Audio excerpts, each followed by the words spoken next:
Jim Carrey is Ace Ventura, Pet Detective. He's the best there is. Excuse me, gentlemen. Pet Detective. Actually, he's the only one there is. You really love animals, don't you? If it gets cold enough. Now, the mascot of the Miami Dolphins has been kidnapped. Oh, righty then. And he's on the case of a lifetime. Listen, pet dick, how would you like me to make your life a living hell? Well, I'm not really ready for a relationship, Lois.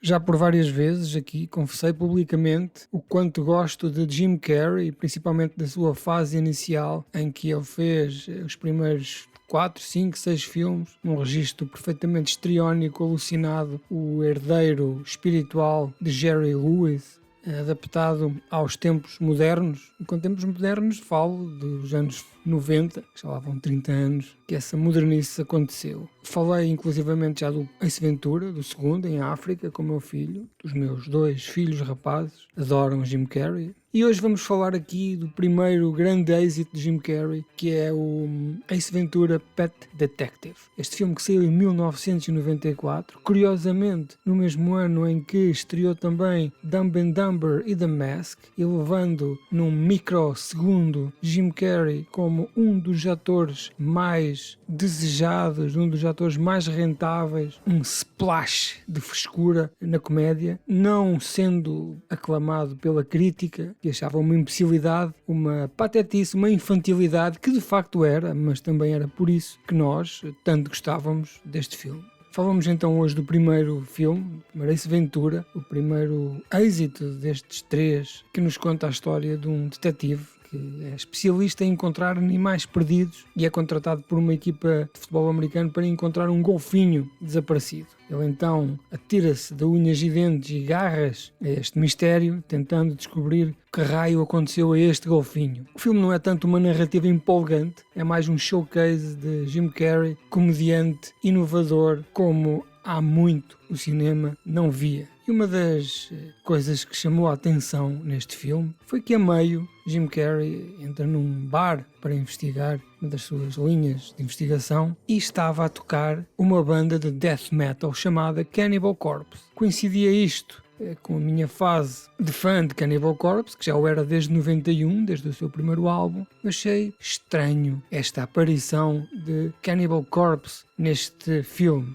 Isto é uma cena em que ele entra num bar e no meio do seu clássico Hammer Smashed Face, Jim Carrey faz uns interrogatórios a uns headbangers até chegar ao escritório, digamos assim, deste local de concertos. Pus-me a investigar, pois achei que poderia haver aqui qualquer bizarria. Este contexto não está a encaixar propriamente com o filme. E dizia-se aí online que Jim Carrey seria até um metaleiro e era super fã de Cannibal Corpse, daí a sua insistência em trazê-lo para o filme. E este boato de que Jim Carrey é fã de Cannibal Corpse vem de uma entrevista que ele deu no Arsenio Hall Show, que era o mais popular talk show da altura, em que ele faz uma pequena rábula em que fala de Napalm Death, em que ele diz que os Napalm Death eram a banda que ele andava a ouvir e até fez umas piadas em que o vocalista dos Napalm Death iria fazer um dueto romântico com outra artista. Vocês procuram no YouTube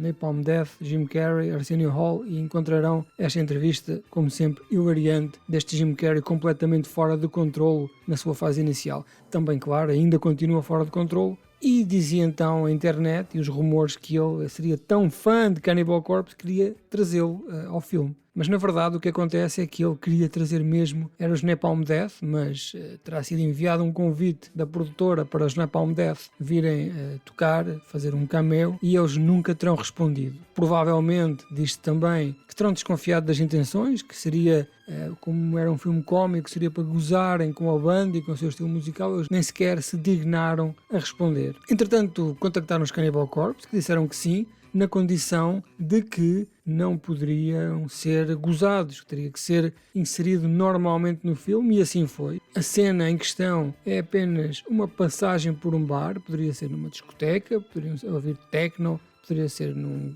bar de country, como tantas vezes acontece. Não, era um bar em que estavam a dar um concerto de death metal e os Cannibal Corpse estavam ali a esgalhar. Em relação ao facto de Jim Carrey ser metaleiro e gostar, ele insistiu em ter os Cannibal Corpse ao ponto de a agenda do filme, a calendarização das filmagens ter sido completamente alterada para que os Cannibal Corpse conseguissem vir e tocar 2 dias as suas cenas. Os Cannibal Corpse que não estavam habituados a playback, não estavam habituados a este tipo de produções, acharam isto tudo muito complicado e muito aborrecido, até porque eles nem um videoclipe ainda tinham na altura. A cena depois acabou por ser cortada, existem mais partes, podem ser encontradas em algumas edições em DVD, Blu-ray, algumas versões até de televisão têm essa parte em que Jim Carrey salta para o palco e faz stage dive com a banda e canta, mas no filme que nós vimos, na versão teatral ou theatrical version, aparece só a parte em que ele entra e eles estão a tocar e ele pergunta a um jovem se viu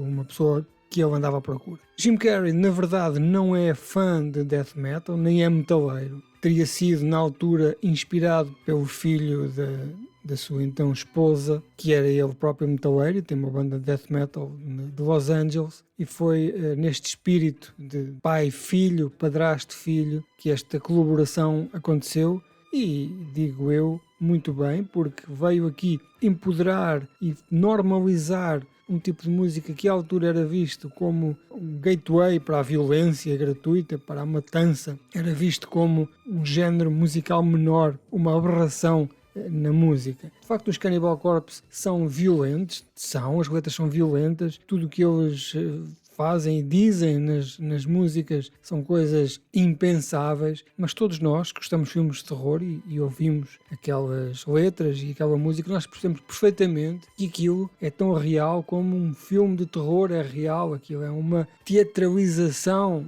da criatividade de alguém que não faz filmes, mas faz música, e cada música, digamos que é uma curta-metragem, um filme de terror. Os Cannibal Corpse estariam ainda alinhados para entrar no filme Hairheads, também no mesmo ano ou no ano seguinte, e acabaram por sair porque os produtores acharam que 2 vezes a mesma banda poderia soar a repetição ou plágio ou uma imitação, e acabaram por convidar os White Zombie ou Rob Zombie, agora não consigo dizer com toda a certeza. Ace Ventura, Pet Detective, é um dos meus filmes de comédia preferidos, é certamente um clássico desta casa, não é propriamente um êxito das miúdas, mas a malta da testosterona ama. I love music. I love every kind of music, but recently I've really started to get into this thrash metal music. I don't know, there's something about it, man, that I just can't let go.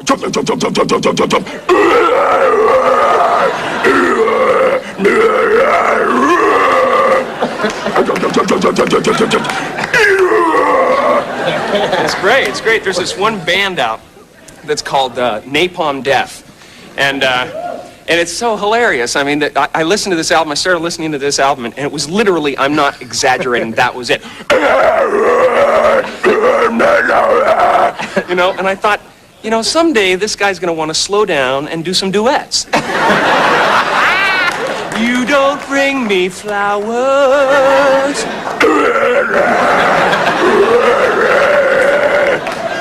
I'm a little bit country.